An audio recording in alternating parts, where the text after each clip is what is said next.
Good evening and thanks for joining us on Nationwide today. I am Elizabeth Omori. Now let's begin with security matters. President Muhammadu Buhari has held a crucial meeting with the members of the Security Committee of the Nigerian Governors Forum. The meeting, held virtually in furtherance of his strategic engagement with critical stakeholders towards stemming the tide of insecurity in the country. State House correspondent Adamu Sambo reports that Vice President Yemi Osinbajo, the service chiefs, Inspector General of Police and heads of other security agencies participated at the meeting. Participants are expected to analyze the prevailing challenges of security, containment efforts and strategies for lasting solutions. The chairman of the North-East Governors Forum and Governor of Borno State, Babagana Zulum, coordinated the meeting. It would be recalled that President Buhari had on Monday engaged the governors of the northeastern states on matters of security. The president had given strong assurances that desired security and stability will be restored in parts of the country bedeviled by acts of crime and criminality.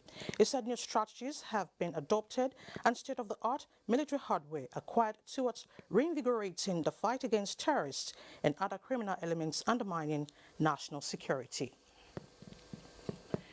And still on security, the federal government's concern in the return of security stability in the Northeast is yielding unprecedented results owing to the breakthrough in the fight against Boko Haram terrorists and other threats factors in the region. Abubakar Usman Akwanga reports that Governor Inua Muhammadu Yahya is the latest to recognize the efforts of government during a courtesy visit to the Chief of the Air Staff. The visit was informed by some of the deliberate measures taken by the Nigerian Air Force to secure lives and property in Gombe State, with the construction of Special Air Force Command as latest effort in fully restoring the people's confidence in the region. Governor Inua Muhammadu Yahya says the state government appreciates the crucial role played by the military in resecuring the Northeast zone and announced the donation of 330 hectares of land for the immediate takeoff of the project. The very day the request got to us, we allocated 230 hectares of land, which you may rarely find in some other states, but at least for us, even today, we are ready to receive you, to give you a place to start work. Chief of the Air Staff, Air Marshal Sadiq Baba Abubakar lauded the efforts of Governor Inua Muhammadu Yahya and promised to work relentlessly in returning the Northeast region to its place of pride. He says more reinforcement is underway to complement efforts of Special Operation Command, Special Forces Unit and aircraft hangar in succeeding in the fight against insurgents and bandits terrorizing the zone. Nigeria is destined to be great, and no individual or group of individuals can interfere with that process. The Nigerian Air Force, working with other security agencies, will work around the clock to ensure that the territorial integrity and national sovereignty of Nigeria is not undermined. The Palace is aimed at improving strategic security partnership between the government of Gombe State and the Nigerian Air Force in entrenching a stable and peaceful atmosphere for the well-being and advancement of the people of Gombe State. In Abuja, Abubakar Usman Akwanga, NTA News. Meanwhile, the Nigerian Army has reaffirmed its commitment to ensuring peace, stability and general security of the country. Chief of Army Staff Lieutenant General Tukur Buratai stated this in a message at the opening of the Social Media Influencers Seminar on Civil-Military Relations held in Osogbo, the Osun State capital. Joshua Ogunjide reports. It has become expedient for the Nigerian Army to seek better ways of getting its activities, especially the fight against insurgency and banditry, reported in such a manner devoid of misinformation and fake news, especially on social media platforms. It is against this backdrop that the Army headquarters, in line with its military-civil relations, gathered together what it called social media influencers at a seminar across Osun State so as to bridge the gap in information dissemination. The Chief of Army Staff, who was represented at the seminar, is not oblivious of the influence of the social media and the need to maximize the opportunity by training practitioners in addressing fake news. The quest to always want to break news has sometimes led to the dissemination of fake news with negative consequences for national security. The Nigerian Army is making giant strides and having the upper hand in dealing with the terrorists and the insurgents. But such efforts are always underreported. Osun State Governor Boyga Oyetola declared open the seminar. I appeal to social media practitioners to uphold the code of journalism, which includes truth, balance, public trust, objectivity, impartiality, and abstain from fake news and unverified information which are capable of compromising the nation's security and interests. It is believed that the seminar will go a long way in curtailing the dissemination of fake news in the country. From Osogbo, Joshua Ogujide, NTA News. And the Emir of Kano, Alhaji Aminu Ado Bayero, has lauded what he described as impressive progress recorded in the ongoing effort to address the spate of insecurity in Zamfara State. The monarch made the remark when he paid a courtesy visit to Governor Bello Muhammad at the Government House. Halir Muhammad reports. Zamfara State Governor Bello Muhammad recalled the old system with nostalgia while receiving the Emir of Kano, Alhaji Aminu Ado Bayero. Alhaji Bello Muhammad observed that as custodian of culture, norms and values of the people, traditional rulers played a pivotal role in maintaining law and order, which paved way for the achievement of peace, tranquility and harmonious coexistence in the society. He affirmed that reviving the lost glory of the traditional institution is the only panacea to the challenge. The Emir of Kano, Alhaji Aminu Ado Bayero, said he was in Gusau to cement the existing cordial relationship between the Kano Emirate, government and traditional rulers in Zamfara State. The monarch expressed delight with the restoration of relative peace in the state. At a point, if they ask somebody to leave Kano to Zamfara or Sokoto, he finds it difficult to do that. But now, comfortably, with our eyes closed, we have passed through all these streets and we are here today, which testifies that things are getting back to normal. The Emir of Kano, Alhaji Aminu Ado Bayero, also met with sole administrators of the 14 local government areas of Zamfara State, where he charged them to be prudent in the management of public funds to improve the well-being of the people at the grassroots level. In Gusau, Halir Muhammad Umar, NTA News. This is Nationwide on NTA. Time now to join Dotun Ogunyemi in Lagos for some reports. Nice to see you, Dotun.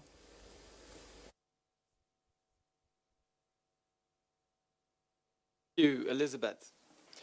The Lagos State Government and National Union of Petroleum and Natural Gas Workers have arrived at a compromise putting on hold the proposed strike by the union over certain agitations by tanker drivers. Lynn Leneke has details.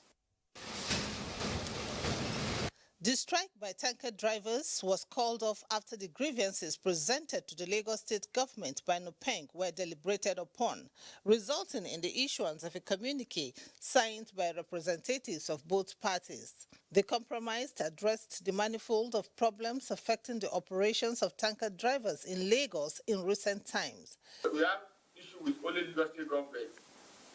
So other states were working even yesterday, but today, if the Lagos State tanker driver too, or the tax one in Lagos have been so, the tanker driver have been so lifted products. The leadership of the state, among other things, promised to tackle the menace of area boys who outrightly ambush tanker drivers, extorting illegal fees for baseless reasons. The state government also assured the tanker drivers that allegations of payment of multiple levies to security agents will be investigated with a view to eradicating the practice. Following the agreement, petrol tanker drivers have proceeded with other regular operations with a certainty that normalcy will prevail In Lagos, Lane Lenake, NTA News. To fortify the body against coronavirus, medical experts recommend a healthy diet to strengthen the immune system. This makes high protein a necessity. However, the poultry farmers in Nigeria are facing a crisis occasioned by fall in the supply of ingredients for animal feed. Imoliayo Tokede has details.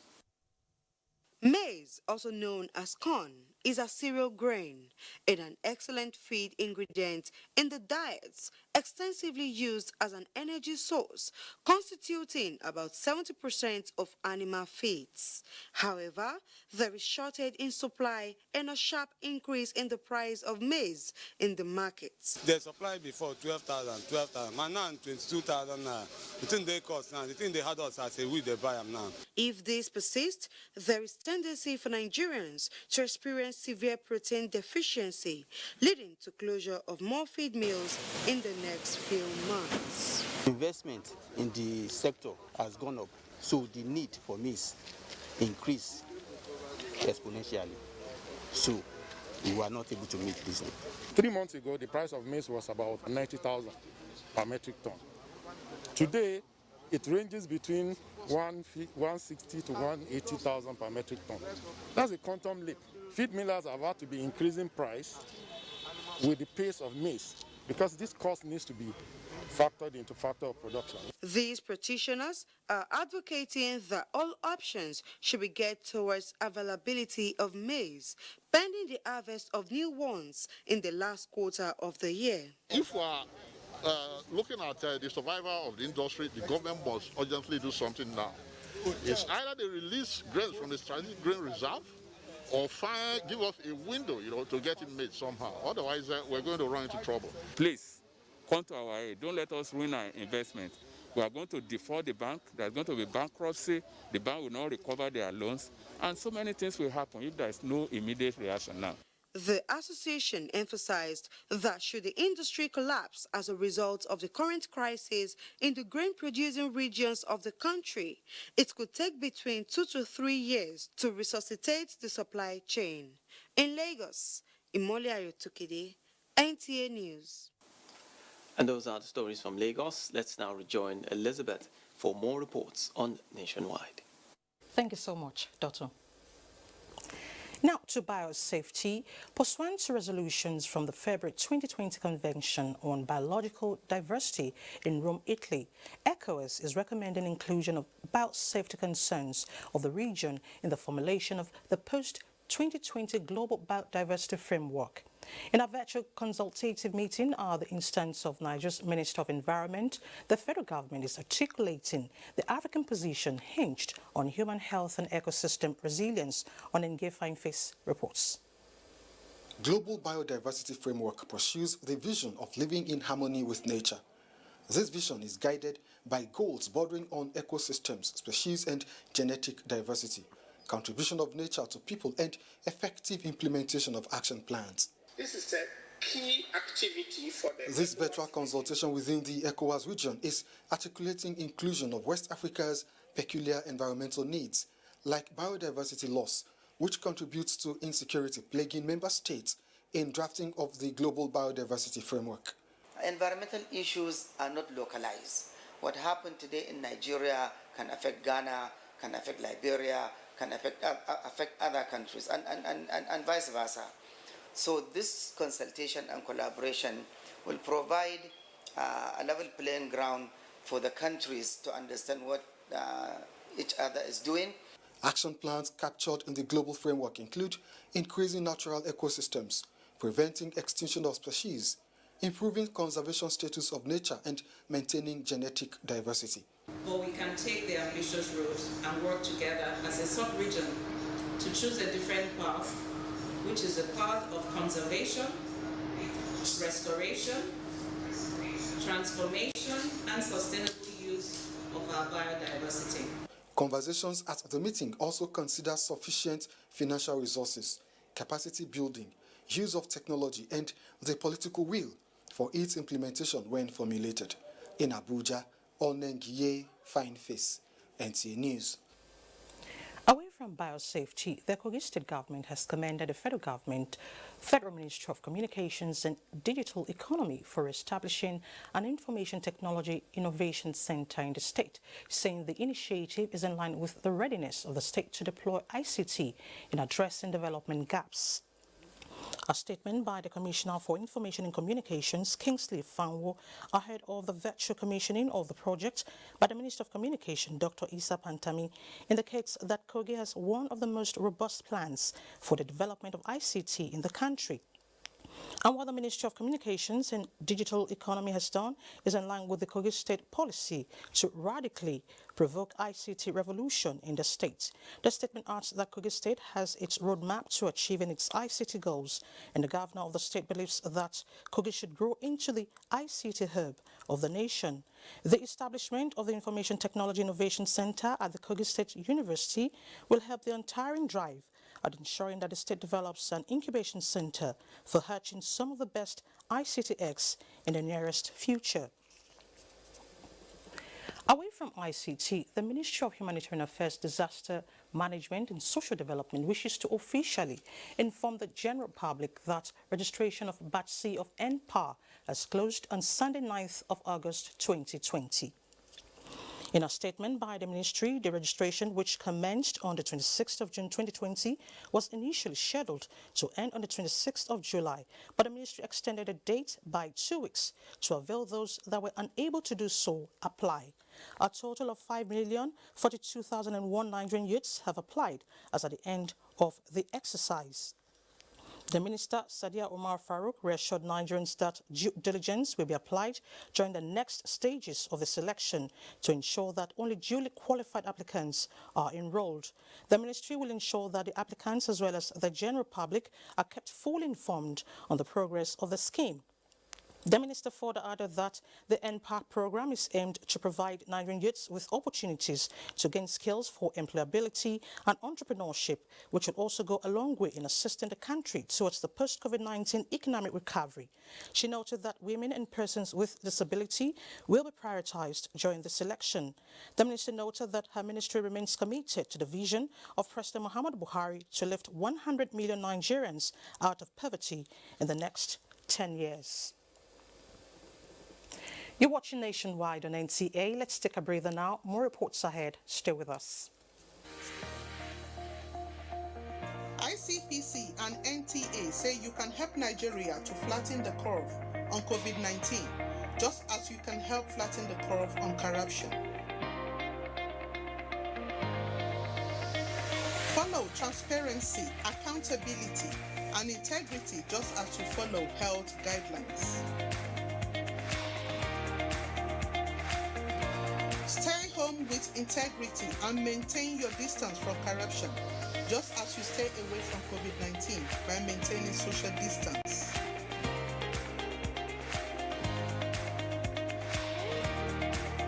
Report every act of corruption to ICPC, just as you report COVID-19 to NCDC.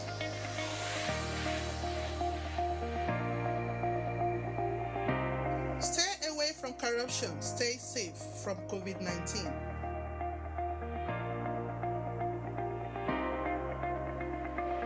Report any act of corruption to ICPC on toll-free number 0800-2255-4272. This message is brought to you by ICPC and NTA.